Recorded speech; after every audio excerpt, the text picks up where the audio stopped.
Les podcasts du Figaro. Lire m'ennuyait. Je ne devrais peut-être pas dire que j'exécrais la lecture et que je n'avais jamais lu un seul roman avant ma majorité, mais c'est pourtant la vérité. À peine avais-je ouvert un livre que mon attention diminuait, mes pensées vagabondaient pour m'en faire perdre le fil au bout de quelques pages. Parfois, dès les premiers mots.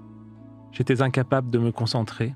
Une tante essaya bien de m'initier à la littérature en m'offrant l'un des romans champêtres de George Sand, La Petite Fadette, mais l'univers de ce roman m'avait paru trop mièvre et trop éloigné de ma réalité pour que je parvienne à l'apprécier. Celui-ci m'était tombé des mains. Bonjour et bienvenue dans le podcast Le Moment des livres. Vous venez d'écouter un extrait de Mauvais élève de Philippe Villain, publié aux éditions Robert Laffont. Je m'appelle Alice Develay et je suis journaliste au Figaro littéraire. Aujourd'hui, je suis avec l'auteur de ce livre. Bonjour Philippe Villain. Bonjour Alice. Vous publiez Mauvais élève, un livre fascinant qui peut se lire en 2 temps. Le premier porte sur votre passé d'enfant prolétaire, marqué par l'échec scolaire, puis sur votre découverte de la littérature. La seconde partie, elle, porte sur votre relation avec Annie Ernaux, ou comment l'écrivaine vous a nourri intellectuellement durant 5 ans, à travers ses lectures, l'art et le cinéma, jusqu'à votre rupture. Alors j'ai une première question, Philippe Villain. Quand on lit ce livre, on s'interroge sur ce qu'on a entre les mains. S'agit-il d'un roman, d'une autofiction ou d'une autobiographie ? C'est tout simplement un récit autobiographique ou une sorte d'autobiographie intellectuelle qui me permet d'élucider mon passé, de revenir sur cette période difficile et déterminante, malgré tout, de ma jeunesse, vécue en milieu modeste, comme on dit, plutôt prolétaire en effet. C'était important de revenir pour moi, pour faire le point aussi, faire une sorte de bilan. Arrivé à plus de 50 ans, c'était le moment de revenir sur cette période et de voir comment j'ai pu me transformer socialement, culturellement, intellectuellement et même moralement. Donc ça, c'était un des enjeux de ce texte. Et ce livre, je l'ai dit, il peut se lire en 2 parties. La première porte donc sur votre enfance en milieu défavorisé et la deuxième sur votre relation avec Annie Ernaux. Dans la première partie, vous vous qualifiez de cancre, ce sont vos mots. Vous êtes promis à un destin qui semble reproduire celui de vos parents et dont vous ne voulez pas. Votre rébellion va porter le nom de littérature. Est-ce qu'on peut dire que c'est elle qui vous a sauvé d'une certaine manière ? Oui, absolument. C'est la littérature qui est l'instrument de ma résurrection, de ma rédemption. Je lui dois absolument tout. Mais quand on dit littérature, c'est au sens général, parce que c'est une certaine littérature plutôt qui m'a sauvé. C'est quoi cette certaine littérature ? C'est la littérature par le haut, la littérature des grands auteurs. C'est assez étonnant d'ailleurs, parce que intuitivement, j'avais pas beaucoup de culture littéraire, très peu, parce que j'étais dans les études professionnelles. Mais j'avais une sorte de flair pour repérer les textes importants. Cette littérature un peu difficile, je me frottais même à des textes philosophiques où je comprenais rien du tout, comme L'être et le néant de Sartre. Est-ce qu'on le comprend toujours un jour ? Je pense qu'on le comprend toujours pas, je le comprends un petit peu mieux, ou c'est moins pire, disons, mais c'était assez terrible. Mais je savais que mon salut passait par cette littérature, ce qu'on appelle la littérature complexe aujourd'hui, par opposition à la littérature commerciale. Voilà, je savais que c'était là, j'avais pas toujours les instruments, les moyens, les outils pour tout comprendre. Mais il fallait que je m'y frotte, et donc je me suis attaché à lire des textes comme l'Adolphe de Constant, un petit peu Proust, même si c'était compliqué parce qu'il faut certaines habitudes de lecture et une expérience de lecture que je n'avais pas encore. Marguerite Duras, ça a été mon premier grand coup de cœur, l'été 80. Et puis Simone de Beauvoir aussi également, des textes, des gens... En fait, ça a forgé en même temps mon idéal d'écrivain, c'est-à-dire des écrivains qui sont également des penseurs et intellectuels, pas seulement des écrivains qui racontent des histoires. Il me fallait des gens qui réfléchissent aussi pour me nourrir intellectuellement. Évidemment, je leur dois presque tout. Et donc ce ne sont pas vos parents qui étaient des lecteurs et qui vous ont amené à la littérature ? Non, alors pas du tout, parce que dans le milieu où je vivais, évidemment, il n'y avait pas de livres, ou très peu, ou alors des livres vraiment...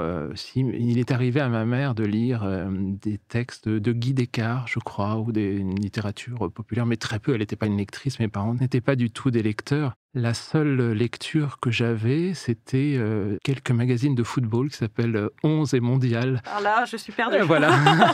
Et donc, je suis passé de la lecture de 11 Mondial à la nausée de Sartre. Oui, donc, Voilà, le grand écart absolu. Mais comment vous êtes tombé donc sur votre premier livre ? Je mentirais si j'essayais de retrouver exactement la circonstance, parce que je l'ai oublié. Je pense que j'essayais de me calquer sur mes autres camarades qui étaient dans les filières générales, et donc je reprenais leur lecture et leur programme. Vous avez volé un livre à l'un de vos camarades. Oh, sans doute, oui, à l'époque, c'est vrai que j'avais ce passé-là qui était un petit peu difficile. Et donc, je l'ai dit dans la deuxième partie, vous racontez votre histoire avec Annie Ernaux. Et vous avez de beaux mots dans le livre pour parler de l'auteur, de la femme, de son écriture, de la culture qu'elle vous a transmise. Elle vous a éduqué, elle vous a fait lire Bourdieu, elle vous a fait découvrir le monde, la Russie, l'Italie, les États-Unis. Est-ce qu'on peut dire qu'elle a été un peu votre Pygmalion ? Oui, absolument, absolument. Alors d'abord, dans ce texte, je raconte ma trajectoire et il se trouve que dans cette trajectoire, au même titre que mes parents d'ailleurs, Annie Ernaux est une actrice, une agente fondamentale de ma reconstruction. Lorsque je la rencontre, c'est en 1994, je crois, je suis en maîtrise de lettres modernes, donc je me suis déjà refait, si je puis dire. Et évidemment, cette rencontre va changer une partie de cette trajectoire, va m'apporter le cadre que je n'avais jamais eu, surtout, ce qui est évidemment important, c'est ce que les sociologues appellent une fée sociale, en fait. Quelqu'un qui arrive et qui va bousculer votre destin, va vous aider à le faire déjouer. Et elle a joué ce rôle-là, j'aime à dire qu'elle a été une sorte de préceptrice, comme au XVIIIe siècle, des hommes ou des femmes qui aidaient un jeune homme ou une jeune femme à se former intellectuellement. Elle m'a ouvert le champ culturel, c'est-à-dire je n'allais pas au cinéma, donc elle m'a fait voir des films un peu intellectuels. Elle m'a apporté la littérature contemporaine. Moi, je lisais les classiques surtout, et j'avais pas ce regard sur le champ contemporain, donc ça, c'est important. Elle m'a ouvert le monde littéraire. Elle m'a introduit dans ce monde littéraire, ce qui n'est pas rien, évidemment, et puis ouvert d'autres horizons, les horizons géographiques. Je voyageais, j'ai pris l'avion pour la première fois. Bon, c'est des choses, évidemment, donc je lui dois, et de tout cela, évidemment, je lui serai toujours infiniment reconnaissant de tout ce qu'elle m'a apporté. Donc ça a été une grande actrice de cette trajectoire. Et donc, il y a l'ouverture au milieu littéraire, les mondanités. Oui. Et ça, c'est intéressant, notamment dans le livre, parce que durant la relation, vous comprenez finalement que vous venez pas vraiment du même milieu modeste et que vous n'appartenez donc pas au même monde. Et dans le livre, vous dépeignez au fur et à mesure une Annie Ernaux finalement plutôt bourgeoise, qui a, moi je le ressens comme ça en tous les cas, qui a honte du petit peuple, qu'elle prétend pourtant défendre ou représenter. Et à un moment donné, d'ailleurs, vous écrivez, en milieu populaire, c'était elle l'intruse. Oui, c'est sûr que je me suis rendu compte assez vite, mais cela dit, je ne fais que reprendre ses propres termes. Dans Le jeune homme, elle se définit comme une dominante culturelle et économique, et également comme une bourgeoise. Donc je ne fais que reprendre ces termes-là, donc je n'invente rien, je ne révèle rien surtout. Certains critiques ont fait comme si je révélais des choses, mais pas du tout en fait. Elle le dit elle-même, elle a cette honnêteté-là, donc de toute façon. Mais évidemment, du milieu où je venais, moi, tout le monde était bourgeois, de toute façon. Tout le monde était mon bourgeois. Je venais de si bas que c'était l'introduction dans un monde où je n'avais pas ma place, où je me sentais évidemment en situation d'imposture et je me sentais terrible. J'étais terriblement timide à l'époque. En fait, c'est là où j'ai vécu la plus grande violence peut-être sociale. Pas dans mon milieu, mais lorsque je me suis confronté à ce milieu où, lorsque je sortais avec Annie Ernaux dans le monde, si j'ose dire, dans des soirées ou dans des choses comme ça, évidemment, il y avait à cette époque-là, ce déséquilibre dans le couple était assez méprisé, assez mal jugé, évidemment. Aujourd'hui, ça serait sans doute un peu banal, enfin, on y prêterait beaucoup moins d'attention et je pense qu'on le mépriserait beaucoup moins, ou peut-être pas du tout à Paris en tout cas. C'était quelque chose évidemment de très violent, personne ne m'adressait la parole, ce qui renforçait ma timidité et mon sentiment de solitude également. Il y avait aussi la différence d'âge, hein, j'ai Évidemment, c'est ça, oublié oui, de le préciser, mais de vous aviez 29 ans. oui. Oui, 29 ans d'écart, donc ce qui était assez... Enfin, c'était une inversion de la domination, en fait, dans le Oui, couple. parce qu'on a plutôt l'habitude que ça soit l'inverse. Évidemment, oui, ça ne choquerait pas si c'était l'inverse. Et donc, c'était quelque chose d'assez violent. Évidemment, vous imaginez tout ce qu'on pouvait dire. C'était facile de le penser, gigolo, etc. Et donc, c'était assez terrible. Mais en même temps, c'est une belle expérience pour moi parce que ça m'a endurci aussi. Et quand on, entre guillemets, c'est pas subir, mais en tout cas, j'avais le sentiment de le subir. Quand on a cette expérience-là assez tôt, ça nous renforce pour toute la vie.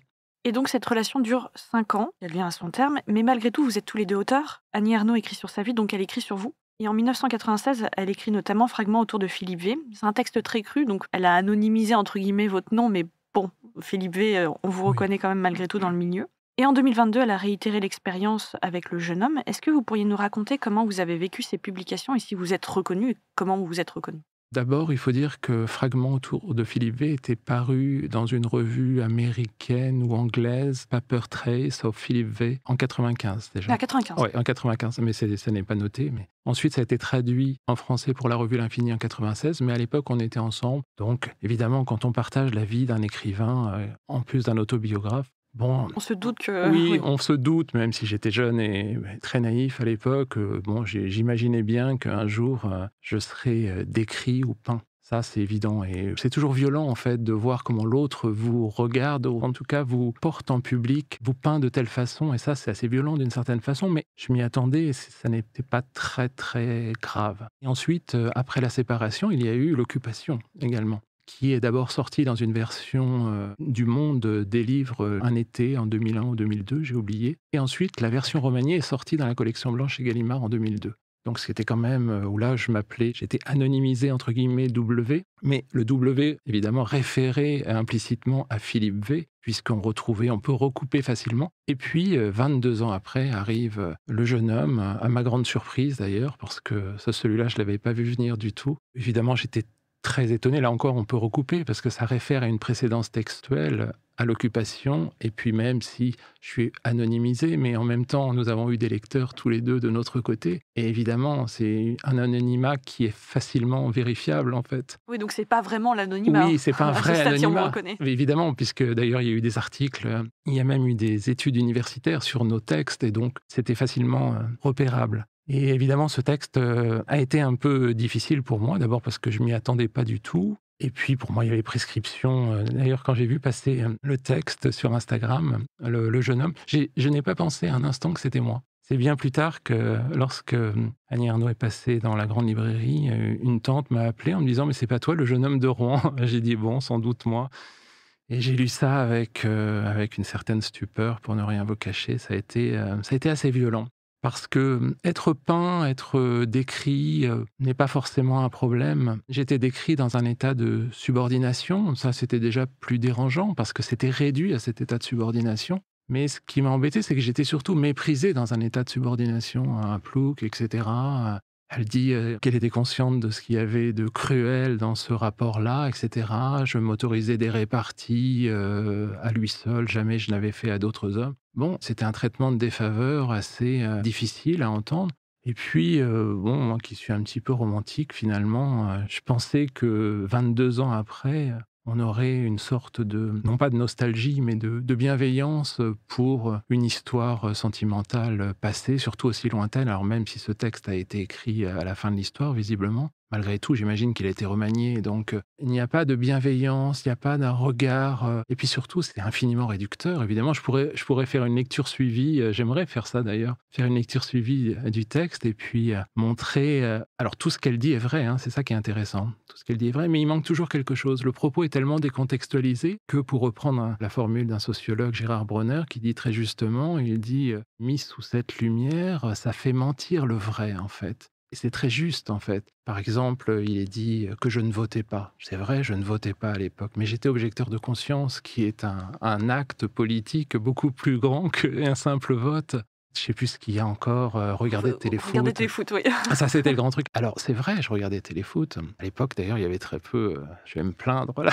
À l'époque, il y avait très peu d'émissions de foot, dans les années 90, hein, très très peu. Évidemment, c'était la grande messe le dimanche, il y avait 50 minutes. Mais réduire ma passion culturelle à 50 minutes par semaine, sans les pubs, ce qui est quand même assez terrible. J'étais un grand passionné de Marguerite Duras, j'étais un apprenti écrivain, j'étais en maîtrise de lettres modernes. Je voulais, si j'ai rencontré Annie Ernaux, c'est par la littérature, par les lettres, et donc d'une certaine façon, la séduction a eu lieu par les mots, non pas par le foot.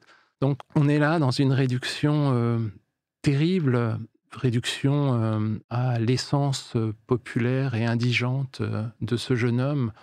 Et évidemment, c'est complètement faux, évidemment, d'une certaine façon, puisque j'étais, enfin j'ose l'espérer, bien autre chose que ça, évidemment. C'est le portrait par le petit bout de la lorgnette, et pour moi, c'est du mépris de classe. Oui, bah, c'est ce qu'on ressent à la lecture de ce livre, si on doit l'appeler livre, ce qui fait à peine une vingtaine de pages si on enlève tous les blancs. On se demande où est l'amour. Finalement, c'est un livre qui aurait pu s'appeler Le Mépris, ça aurait très bien fonctionné aussi, hein. Oui, sans doute, oui, c'est vrai. Après, il est vrai qu'Annie Ernaux n'a pas ce projet-là d'écrire sur véritablement L'amour les ou les sentiments, sentiments, bien sûr, oui, on est d'accord. la psychologie de l'amour. Et donc, là, il y a pas de problème. Mais on peut même écrire sans amour, mais sans réduire l'autre, en fait, avec une forme de compréhension et de bienveillance. Parce que dans la mesure où elle dit explicitement que je lui rappelais, d'une part, elle-même, et les autres jeunes gens de sa catégorie sociale, alors pourquoi pas se retrouver dans le jeune homme que j'étais, puisque j'étais étudiant à l'université de Rouen comme elle l'avait été plus tôt,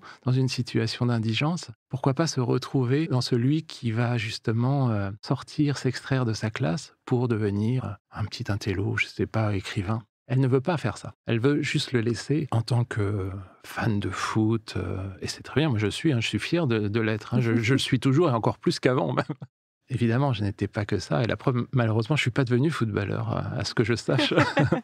Alors j'ai une dernière question. Quand on lit la presse, on lit que vous avez écrit un pamphlet, que ce livre est un règlement de compte, voire un brûlot. Qu'est-ce que vous répondez à ça? Est-ce que pour moi, c'est pas tant un règlement de compte qu'une mise au point ou à la limite un bilan de votre relation avec Annie Ernaux? Et pas que d'ailleurs, c'est ce que je disais, il y a plusieurs parties dans ce livre. Comment est-ce que vous voyez ce qu'on dit de vous dans la presse? Alors, ce qu'il y a d'intéressant, et ça, tout écrivain en fait l'expérience, c'est que les textes ne nous appartiennent plus quand on écrit. Libre à chacun d'interpréter le texte dans son sens, peu importe. Moi, ça ne me regarde pas. Proust disait qu'on est toujours lecteur de soi-même, et d'une certaine façon, c'est comme ça qu'on interprète les choses. Après, je pense qu'il ne faut jamais faire l'économie de l'intention de l'auteur. Lorsque j'ai écrit ce texte, d'abord, ce qui est important de signaler, c'est que ce texte a été conçu avant l'écriture de Jeune homme, contractuellement parlant. C'est important. Donc c'est pas une espèce de droit Non. de réponse au droit au Alors jeune homme. non, il n'a pas été écrit pour ça. Il a d'abord été écrit pour raconter ma trajectoire. Et lorsque j'ai soumis le projet, évidemment, il y avait Ernaux entré dedans. Mais pas du tout